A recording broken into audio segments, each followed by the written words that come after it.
Hi, I'm curious about the school to prison pipeline. I live in England and I caught on the news this week that they're talking about building more prisons, which is slightly confusing because I get that the prison population is increasing or and they need to build more prisons. I think also, and I stand to be corrected on this one. I think they're building more prisons in other countries as well. For example, I think over the past, I don't know, maybe 5, 10 years or so, they built more prisons in the States and other countries. But I'm curious and I'm really, really puzzled because to me, as a taxpayer, um, some of my taxes are going into building prisons. And I looked into it and I've been aware of this for a while, that in fact, quite a number of the prison estate, the people in the prisons, have actually got some form of special needs or disabilities. And what I'm doing now is I'm just going to I'm clicking on a couple of tabs and I'm going to quote some statistics. So, for example, there's a website called prisonpolicy.org. And from here it says people with disabilities are overrepresented at all stages of the criminal justice system, from jail and prison to probation and parole. Compared to 15% of the United States general population, 40% of the people in state prisons have a disability. Now it goes on to say that Down syndrome and learning disorders impact 1/4 of incarcerated people. Visual, hearing, ambulatory disabilities are not uncommon. With the disabilities are often overlooked and subject to inhumane treatment. What stands out with that is that these very, very same people who have who've got these disabilities actually, and then, sorry, it also said while the cognitive disabilities such as autism's, Downs, and learning disorders, I forgot to mention the autism, those quarter of those people have actually already have already been overlooked and actually have probably in some ways, in some shape or form, been subject to inhumane treatment throughout their schooling time as well, because they might have been misdiagnosed or identified. They might have been bullied at school. So actually, 1/4 of those people who are already incarcerated are going to be potentially faced by bullying in the prison system.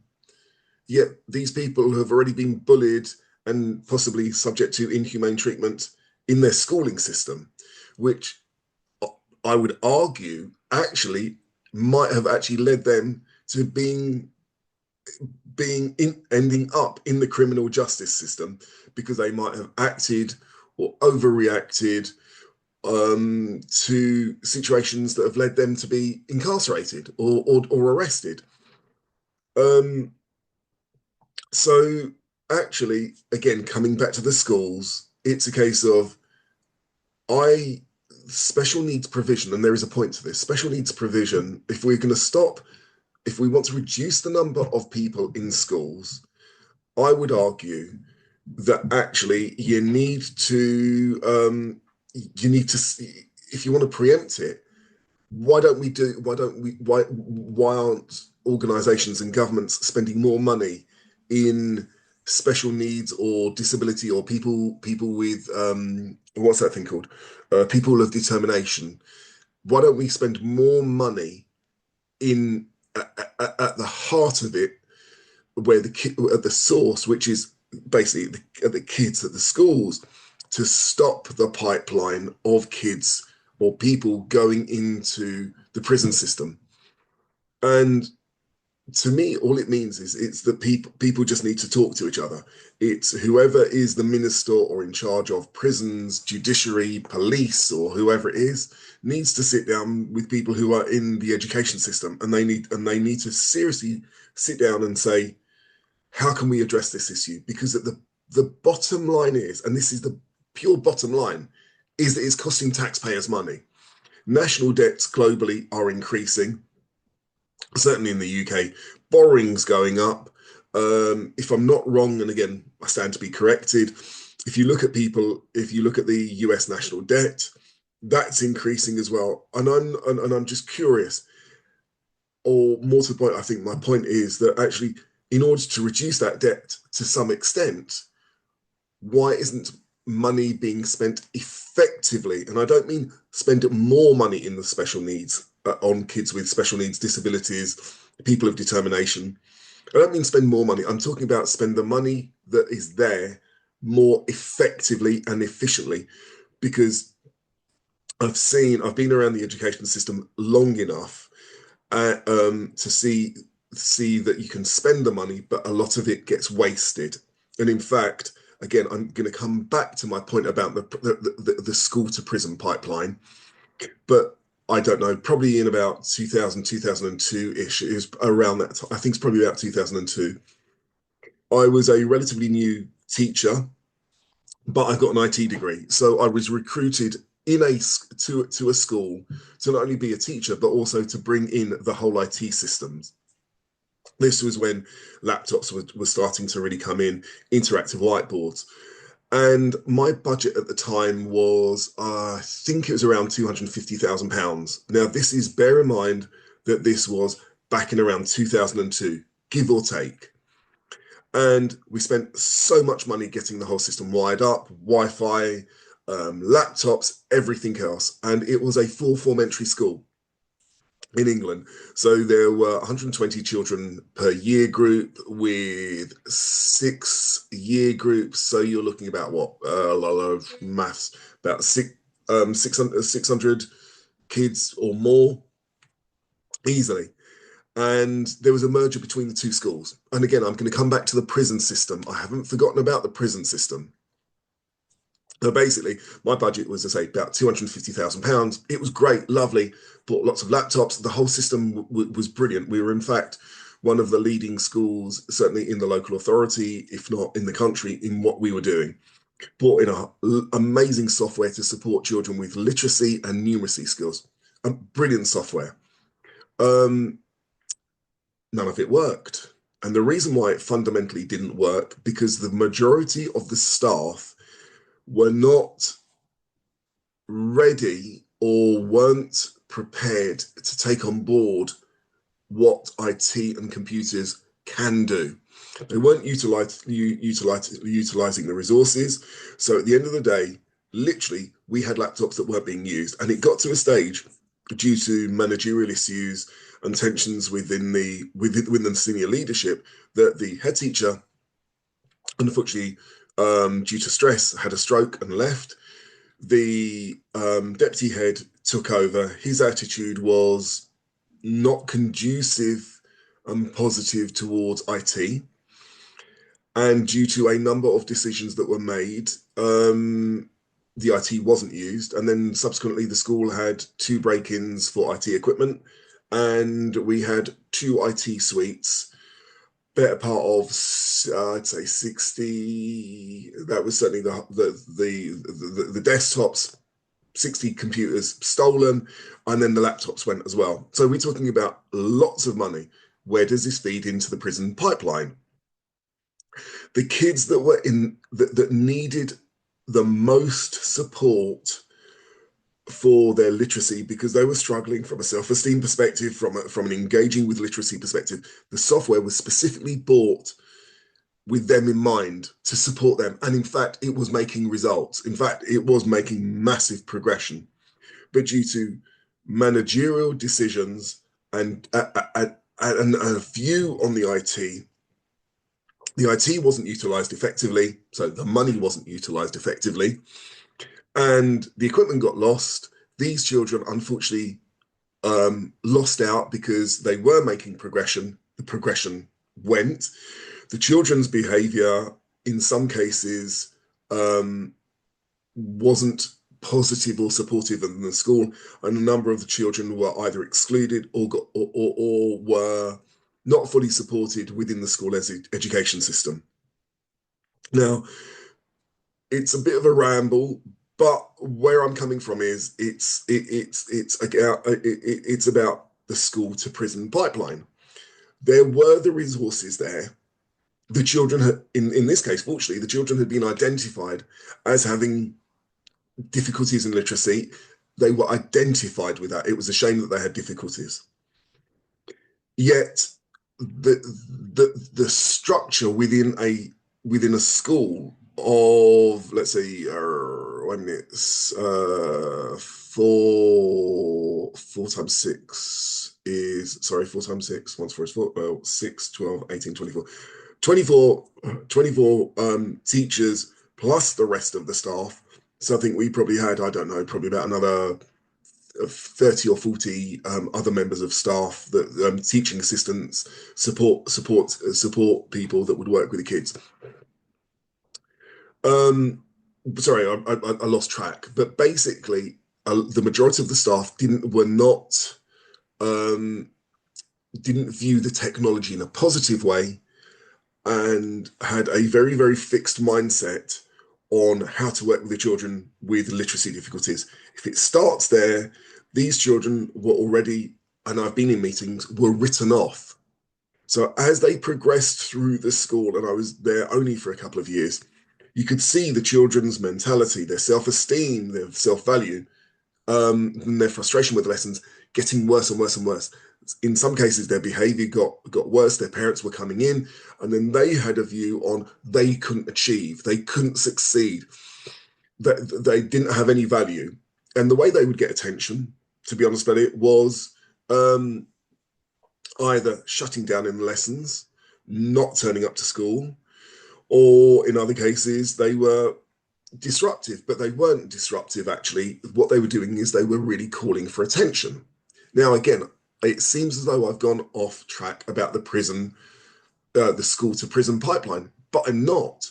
Because again, if we look at, I'm going to move to another screen where it says, this comes from the innovative criminal, where is it? The prisonsystem.eu.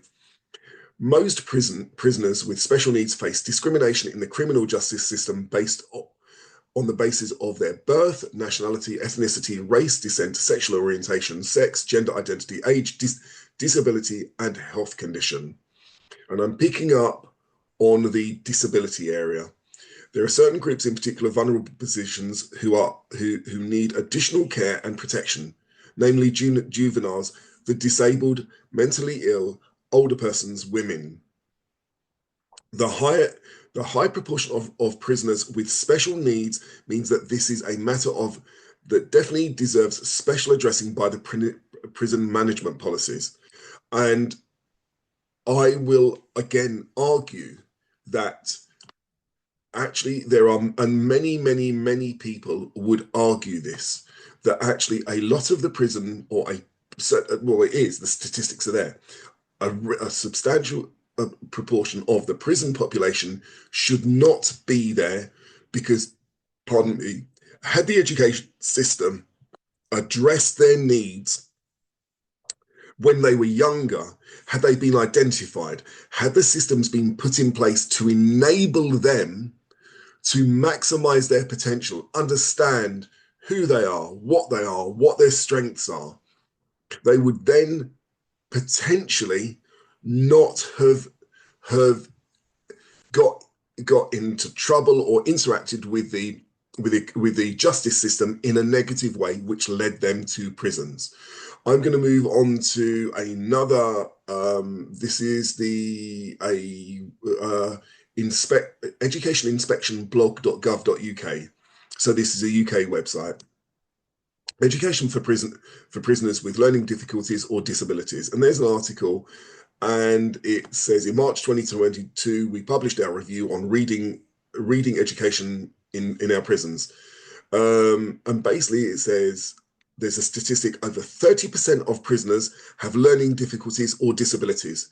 We're particularly concerned about these prisoners. They can face challenges while in prison after release, especially if they cannot read and write.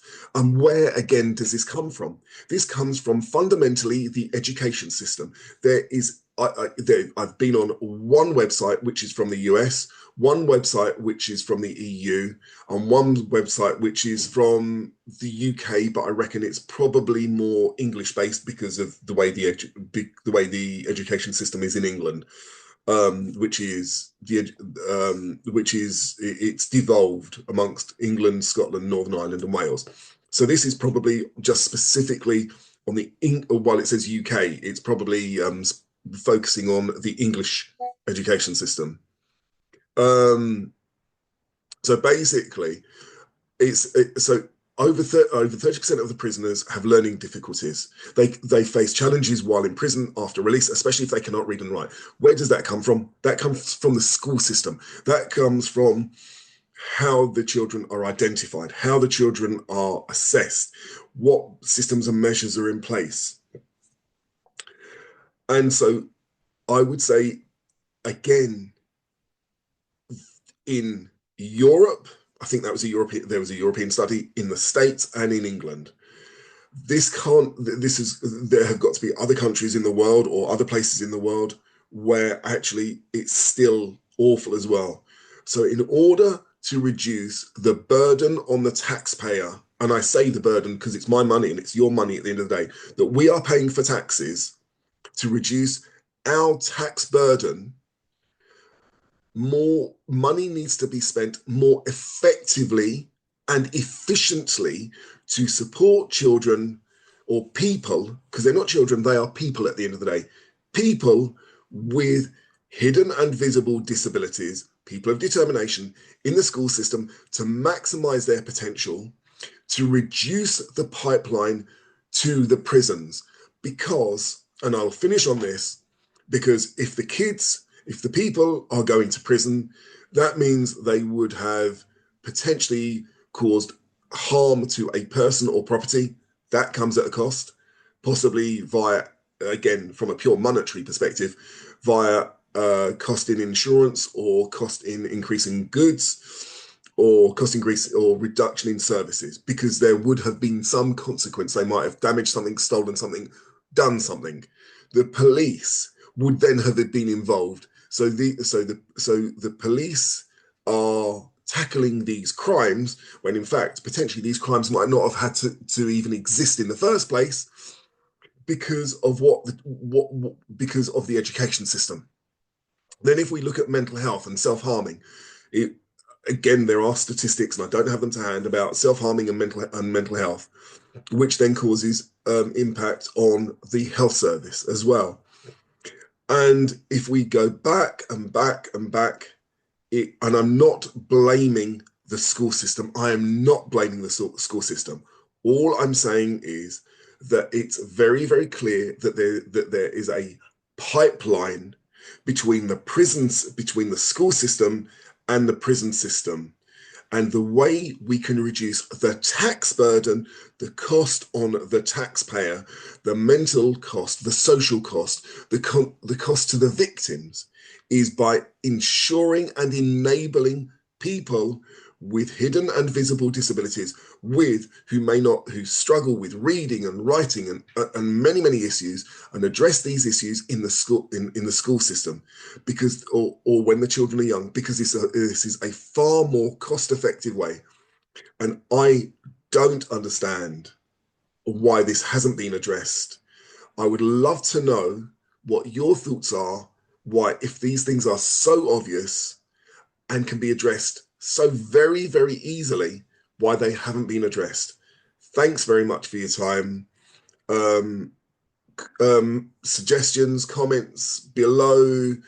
Let me know what work you've done. Take care and really have a lovely day. And I'll post the links to the things that I've used down below. Take care. And I need to find out where to stop.